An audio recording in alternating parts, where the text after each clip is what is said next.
ہم نے خود دیکھے کہ ہمارے 2 سگے بھائی تھے جی جی جو قتل ہو گئے.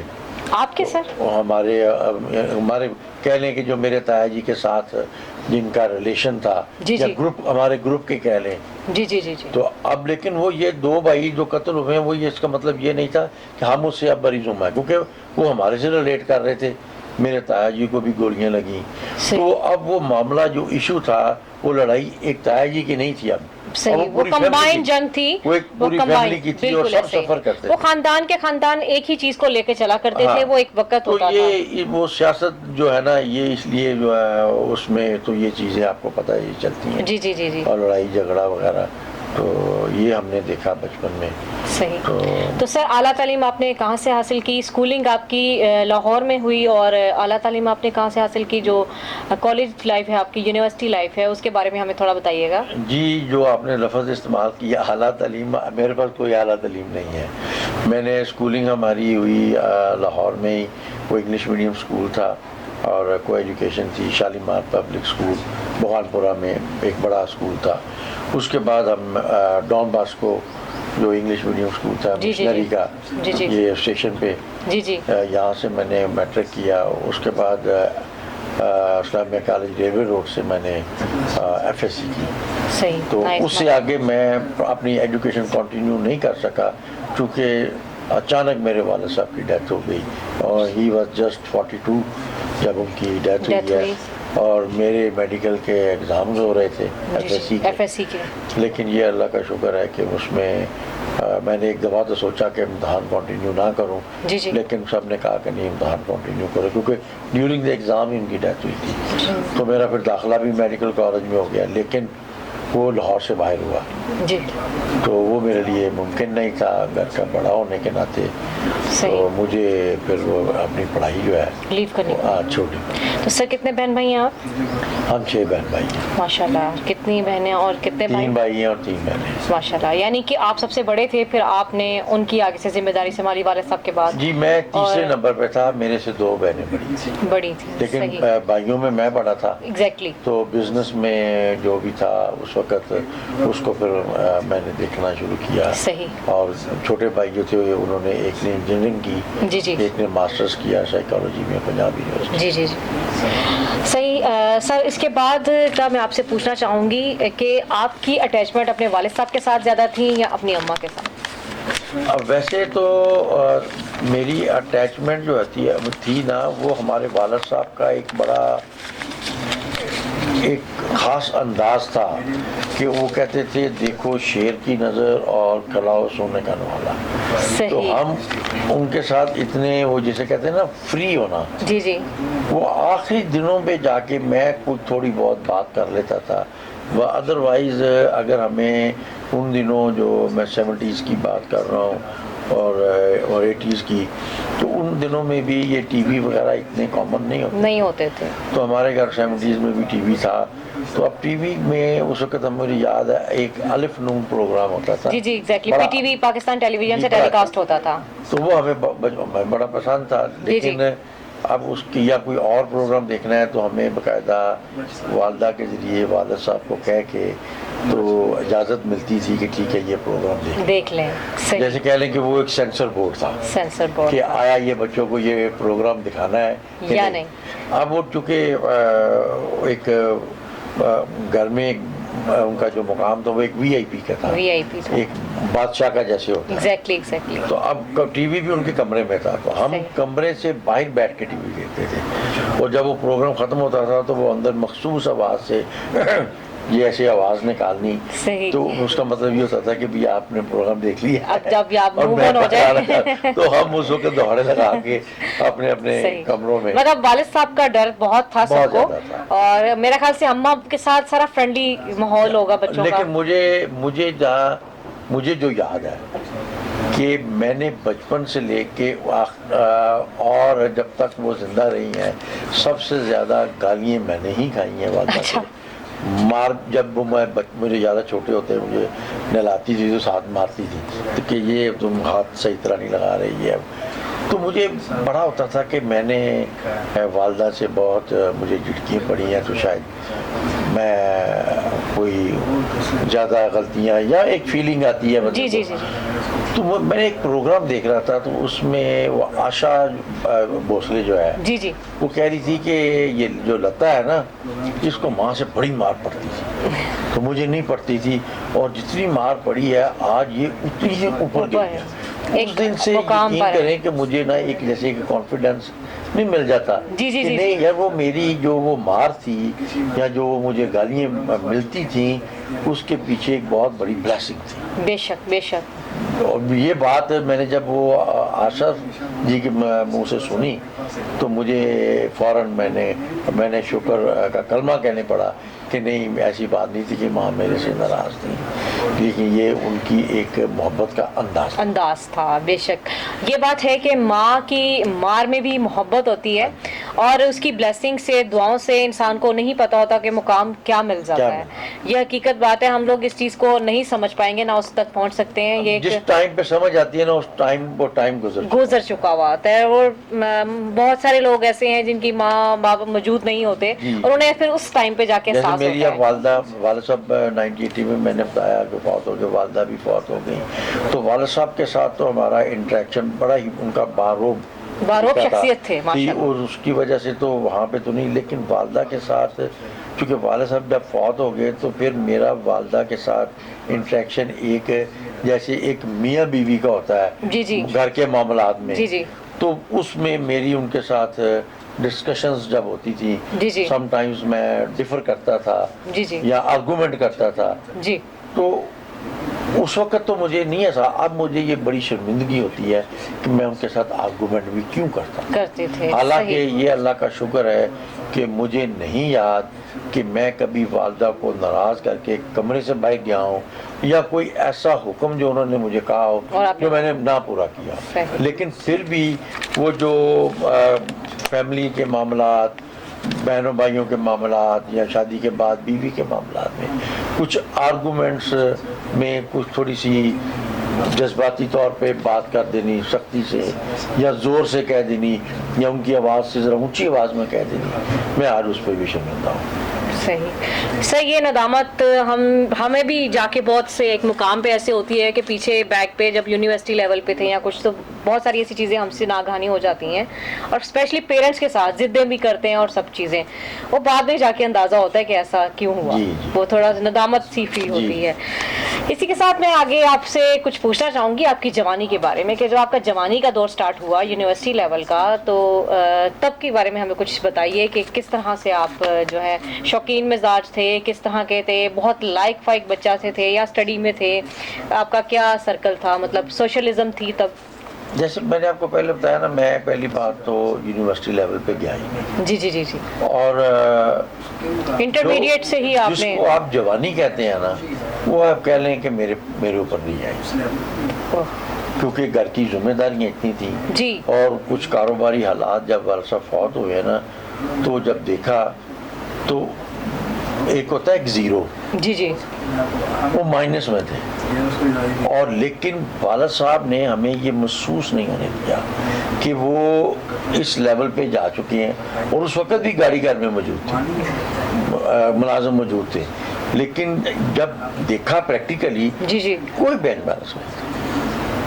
مجھے نہیں یاد کہ ان کے والٹ میں سے بھی کوئی پیسے تھے کہ نہیں، مجھے نہیں پتا، تو وہ جو ہے نا وہ ایک نئی اسٹرگل شروع ہو گئی، کچھ میرے اوپر بینکوں نے، دوسرے محکموں نے کوئی 12-14 مقدمے میرے اوپر ہو گئے، اور میں اس وقت 16-17 سال، کوئی ایج نہیں تھی خاص، اتنے میچور نہیں تھے آپ، ان مقدموں میں، عدالتوں میں، وکیلوں کے ساتھ اور گھر کو چلانے کے معاملات میں مصروف ہو گیا، تو اس لیے مجھے تو یہ اندازہ ہی نہیں کہ جوانی میں جیسے بہت سارے ایشوز جو اب ہم دیکھتے ہیں کہ وہ ہوتے ہیں، وہ کہہ رہے ہیں کہ میرے قریب سے بھی نہیں گزرے، تو اور یہ دیکھیں کہ اللہ تعالیٰ کی طرف سے کہ جس دن میرے والد صاحب فوت ہوئے ہیں، میں گھر سے نکل رہا تھا تو وہ والدہ کو کہہ رہے تھے کہ میں چاہتا ہوں کہ میں امریکہ چلا جاؤں اور تم اور جو ہے نا تمہارا بیٹا تجھے سنبھالے گا،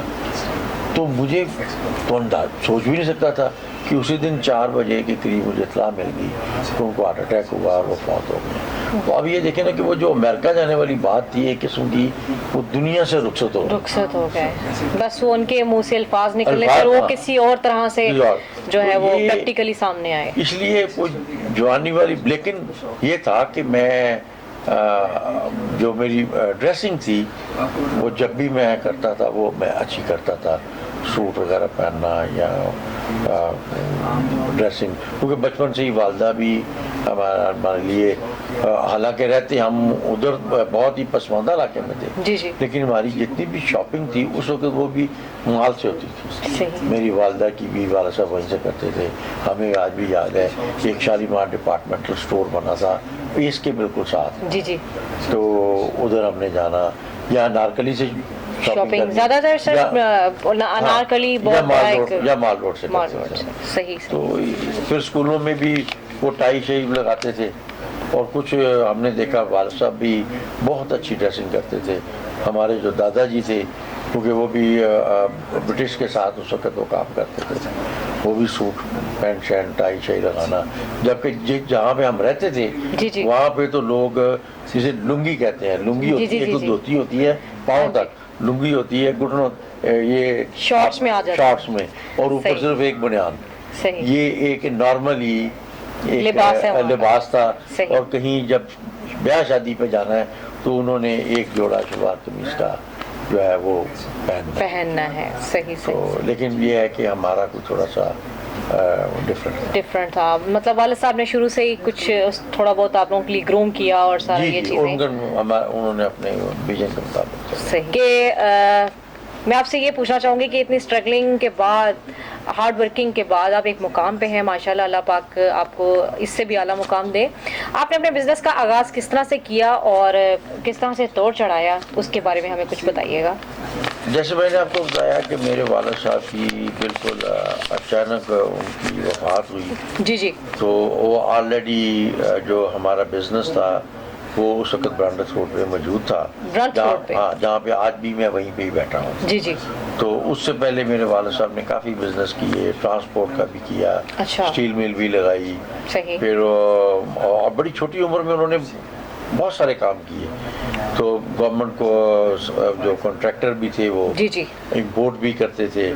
لیکن جب میں نے پھر جب یہ دیکھا جا کے تو اس وقت جو ایسٹس تھے ہمارے ان سے زیادہ لائبلٹیز تھی, اور جو بزنس میں بالکل جو تھوڑا بہت کچھ مال پڑا تھا اس وقت وہ بھی ودن 3-4 منتھ سب کچھ ختم ہو گیا. لیکن میں اپنا جو برانڈس روڈ پہ ہمارا شو روم تھا یا دکان جس کو آپ کہتے ہیں, ادھر کنٹینیوسلی جاتا رہا, جیسے کہ اللہ تعالیٰ کا حکم ہے کہ آپ گھر سے نکلیں.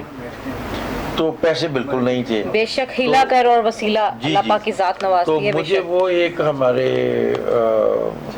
نیبر میں ہی ایک دیندار تھے بزرگ, وہ امام مسجد بھی تھے اور ساتھ اپنا وہ لکڑی کا کام پیٹرن میکر تھے. تو پتہ نہیں کس طریقے سے ان سے بات ہوئی اور انہوں نے کہا ہم کمیٹی ایک ڈال رہے ہیں, تو آپ کو ہم پہلی کمیٹی دے دیں گے, لیکن شرط یہ ہے کہ آپ 5,000 روپے ہمیں مسجد کے لیے چندہ دیں گے. تو کمیٹی 25,000 کی تھی. تو میں کیونکہ جا رہا تھا, بیٹھ رہا تھا, تو کچھ کرنے کا تو میرے میں تھا کہ میں کوئی کام کروں. تو میں نے ان کو 5,000 روپے دے کے 25,000 روپے کی کمیٹی دے دی. اور مجھے یاد ہے کہ میں نے اللہ سے یہ دعا کی کہ اللہ میاں میں نے تو پیسوں کے لیے پیسے دیے ہیں, تو بہت بڑا ہے, تیری مہربانی ہے اگر تو میرے اس 5,000 کو ایز اے ڈونیشن قبول کر لے. صحیح, کیونکہ آپ کی نیت میں تو وہ ایک اچھے کام کے لیے آپ نے ان کو دیے. اب وہ تھا کہ ان پیسوں کا کیا کیا جائے. تو ابھی میں یہ سوچ ہی رہا تھا کہ میرے ایک عزیز تھے, ان کو کچھ پیسوں کی ضرورت پڑی تو میں نے ان کو آفر کر دی. تو جیسے اللہ تعالیٰ کا ایک ہے کہ کر بلا سو بلا, تو اس کے جواب میں ان کو بھی جب پتہ چلا, یہ پتہ جانتے تو تھے نا کہ فیملی میں والد صاحب نہیں ہے, اب یہ کچھ کرنا چاہتا ہے. جب انہوں نے مجھے کہا, ایک کام مجھے بتایا کہ میرے ایک دوست کراچی میں ہے, تو وہ کرتے ہیں سینڈ پیپر کا کام تھا وہ کر لو. صحیح. تو اس طرح پھر میں سینڈ پیپر کے بزنس میں آ گیا. صحیح. اور آج بھی میں اسی بزنس میں ہوں اور اللہ کا شکر ہے کہ اس وقت میں پورے پاکستان میں کہہ سکتے ہیں کہ ہم نمبر 1 ہیں اپنی پروڈکٹ میں, اس کی سیلز میں. اور بس یہ اس طرح میں نے بزنس اپنا سٹارٹ کیا ہے, بزنس کو گرو کیا جو بڑی چھوٹی اماؤنٹ سے آپ کہہ سکتے ہیں کہ بڑی. ماشاءاللہ یہ ہم سب کے لیے بھی ایسے لوگوں کے لیے مثال ہیں جو کہ اپنی زندگیوں کو ایک زیرو پہ لے جاتے ہیں اور ایک قدم سے بھی جو سٹارٹ نہیں لیتے, ان کے لیے ایک مثال ہے. سر اسی کے ساتھ آگے ایک اور سوال آپ سے کرنا چاہوں گی کہ آپ کا پولیٹیکل سرکل تو کوئی ہے نہیں ہے آپ کے بارے میں جہاں تک ہمیں نالج ہے, لیکن کوئی فردر آپ کا کوئی ارادہ ہے کہ آپ کسی سیاسی گروہ کے ساتھ شامل ہونا چاہ رہے ہیں, یا آپ کے خاندان میں کوئی پسند فرماتا تھا اس چیز کو؟ نہیں, جیسے میں نے بتایا کہ میرے تایا جی سیاست میں تھے, اس کے بعد محلوں میں اگر آپ انوالو نہ بھی ہوں تو انڈائریکٹلی تو آپ انوالو ہوتے ہی ہیں. جی جی جی, لنکنگ ہو جاتی ہے. تو لیکن پریکٹیکلی نا مجھے سیاست میں کوئی مجھے جو بہتری نظر نہیں آئی, کیونکہ دیکھیں اگر میں آپ سے ہی پوچھوں اور جو سیاست کا اس وقت جس طریقے سے سیاست چل رہی ہے, کیا آپ جو ہمارا ایک بیسک 5 دیکھیں نا ہماری چیزیں جن کے اوپر ہمارا ایمان مکمل ہوتا ہے, اس میں ایک یہ ہے کہ آخرت پہ ایمان. تو آپ مجھے بتائیں کہ آج کل کی سیاست کر کے آپ آخرت میں آپ کے اللہ تعالیٰ کو سیٹسفائی کر سکیں گے؟ بالکل بھی نہیں. جو کرپشن کا جو چل رہا ہے دورہ مطلب جو بھی آ رہا ہے وہ کوئی نہ کوئی اپنا مطلب کرپشن میں انوالوڈ ہے, وہ یہ انوالوڈ ہے. وہ جتنا مرضی بھی اچھا بننے کی کوشش کریں, لیکن جو آپ کے ساتھ سراؤنڈنگز میں لوگ ورکنگ کر رہے ہیں, عہدے پہ ہیں, وہ آپ. سر اسی کے ساتھ میں ایک اور آپ سے بات پوچھنا چاہوں گی کہ اتنے سارے پروجیکٹس میں مطلب فراہی پروجیکٹس آپ کے چل رہے ہیں, اسی طرح آپ کی ایک فاؤنڈیشن ہے مباح فاؤنڈیشن کے نام سے, تو اس میں ڈفرینٹ کیٹاگرائز کیا ہوا آپ نے کچھ چیزوں کو, کچھ ہیڈس کو. آپ کیسے مینیج کر لیتے ہیں اتنی ساری چیزوں کو ایک ساتھ؟ اس میں ایسا ہے کہ یہ چونکہ سارے ایک ٹائم پہ نہیں ہوتے. جیسے رمضان کا پروجیکٹ ہے ہمارا, وہ ہم کچھ پچھلے 20-22 سال سے سستا رمضان لگا رہے ہیں. اچھا. وہ رمضان کے مہینے میں ہوتا ہے. جی جی. اور کووڈ کے جب آنے کی وجہ سے ہمیں کچھ پرابلمز آئی تھی, لیکن بلکہ کووڈ کی وجہ سے پھر جب ہم نے اس کو سوچا, غور کیا, تو ہمیں جس طریقے سے ہم پہلے کر رہے تھے اس سے بھی زیادہ اچھی ہمارے پاس پروپوزیشن آ گئی. تو اب ہم وہ رمضان میں کرتے ہیں. اس کے بعد ایک ہمارا پروجیکٹ جو ریگولر جو چل رہے ہیں, ایک ہے ہمارا بڑی عید پہ جو کہ ہم بہت سارا گوشت جو تھا وہ ڈسٹریبیوٹ کرتے تھے. تو 1200-1500 لوگ جو تھے وہ ہمیں وزٹ کرتے تھے. وہ بھی کووڈ کی وجہ سے ہم اب تھے کہ اس کو کیسے کریں مینیج. وہ بھی اللہ نے کیا کہ ہم نے بڑے اچھے طریقے سے وہ بھی مینیج ہو گیا. کہ میں نے مفتی صاحب سے بات کی, تو انہوں نے کہا کہ جی چونکہ جو آپ کو قربانی ہے نا اپنی ذاتی, وہ تو کرنی پڑے گی, لیکن جو زیادہ قربانیاں آپ کرتے ہیں وہ خیرات میں آ جاتا ہے. تو وہ آپ کے پاس آپشن ہے کہ آپ کیش کر دیں یا گوشت کی شکل میں کر دیں. تو ہم نے وہ سارا, ہم نے پھر 1200 گھر جو ہے جو آلریڈی ہماری لسٹ میں موجود ہے, جو دیہڑی دار ہیں اور جو کرایہ دار ہیں, یہ ہماری پرائرٹی ہے. اور اس کے بعد پھر وہ کوئی مالکان میں سے کوئی غریب ہے یا کوئی یتیم ہے, تو ان لوگوں کو ہم نے گھروں میں کیش جو ڈسٹریبیوٹ چاند رات والے دن کر دیا. صحیح, زبردست. ماشاءاللہ اس گوشت کے حوالے سے آپ نے یہ قربانی کا یہ سلسلہ اس طرح سے کیا کہ آپ نے جو آپ کے پاس لسٹ ڈیٹا موجود ہے ان کے گھروں میں آپ نے پیمنٹس بھجوا دی, کیش بھجوا دی. زبردست, ماشاءاللہ, پیمنٹ کی صورت میں. اور اس سے ہم نے یہ بھی دیکھا کہ ہمارے جو کوئی تقریباً 35 سے 40% اوور ہیڈ آتے تھے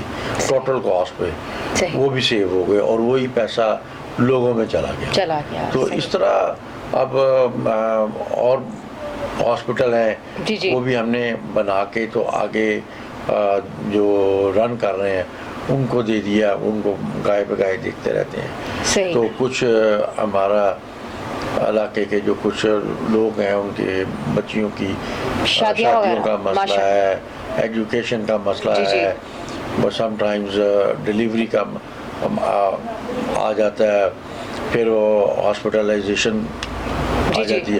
اس میں پھر یہ تو ہم نہیں کہتے کہ ہم بہت سارا کرتے ہیں، لیکن بس ایک تھوڑا سا دھکا لگا دیتے ہیں، یا جو ان کی جو ایمرجنسی ہوتی ہے اس میں کوشش کرتے ہیں میکسیمم جو ہو سکے. صحیح. تو سر یہ ہاسپٹل کا آپ نے ذکر کیا، تو یہ مطلب فنڈنگ سے آپ نے بنایا یا کیا، کس طرح سے اس کا سلسلہ ہے، اس کے بارے میں تھوڑا ہمیں بتائیے گا. اور ڈیورنگ کووڈ جو آپ نے جو ہے فلاحی کام کیے اس کے حوالے سے بتائیے گا. مطلب کووڈ کو بھی تقریباً 2 سال ہو گئے ہیں، اس کا اب یہ 4تھ سیزن ہے. اس حوالے سے بتائیں کہ فردر آپ کیا اس پہ جو ہے راہ عمل ہے آپ کا.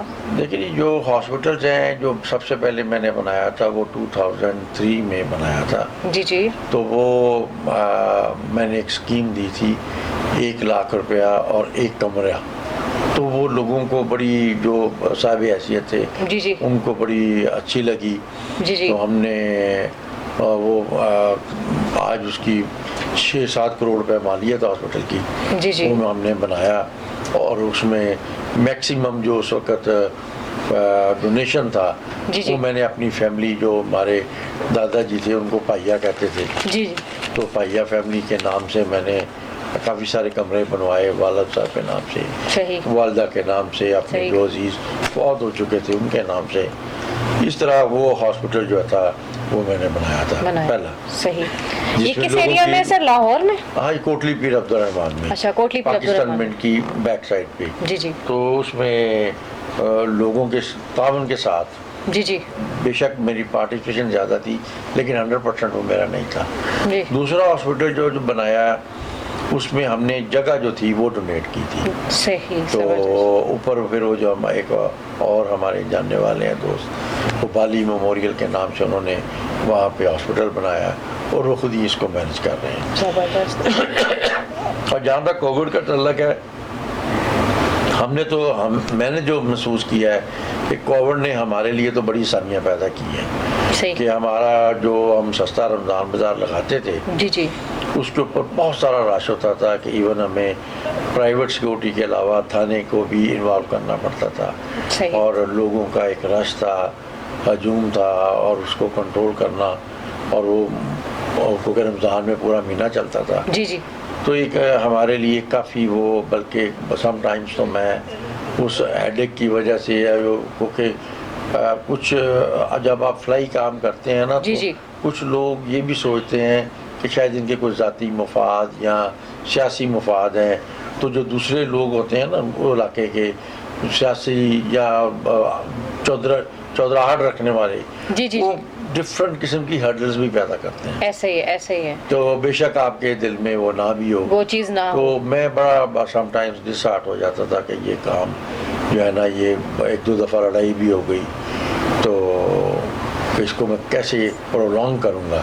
لیکن یہ کووڈ کی وجہ سے ہمارا بڑا اچھا ہو گیا کہ اب ہم نے سب کی جو ہے نا وہ فیملیز جو بنائی، ہم نے 1200 فیملی سلیکٹ کی، ان کو کارڈ ایشو کر دیے. اور رمضان میں 150, 200, 250 سے زیادہ کارڈ ہم ایک ٹائم کے اوپر جو ہے نا ان کو ڈیل نہیں کرتے. اس سے ہمیں یہ ہوا کہ وہ ہم ایک بہت بڑے جو میرے ذہن میں نیگیٹیوٹی آتی تھی تو کہ رش ہے، لڑائی ہو جائے گی، جھگڑا ہو جائے گا، تو وہ اب نہیں ہے.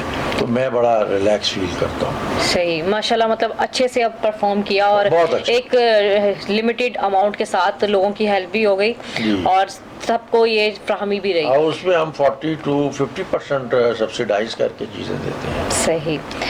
سر بزنس کے حوالے سے تھوڑا یہ کروں گی کہ اس مقام پہ اللہ پاک نے ماشاءاللہ آپ کو بہت نوازا ہے. اس ہرڈلز میں کوئی ایسا یادگار واقعہ جو آپ کو بہت دل فریب ہو، آپ آج بھی کبھی بیٹھ کے آپ کو اچانک یاد آ جاتا ہے اس ہرڈلز کے دوران، یا کوئی ایسا واقعہ جو کہ آپ کی ایک یادگار بنا ہو، تو وہ آپ پلیز ہمارے ساتھ شیئر کریں گے؟ دیکھیں دل فریب تو خیر میں نہیں کہہ سکتا، وہ دل خراش تھا. وہ جب شروع میں جب بزنس میں آیا تو ہم نے وہ سینڈ پیپر کا کام شروع کیا. تو اس کے کچھ مشینری وغیرہ جو تھی وہ چاہیے تھی اس کے بیلٹ بنانے کے لیے. تو اور اس مشینری کی جو قیمت اس وقت بھی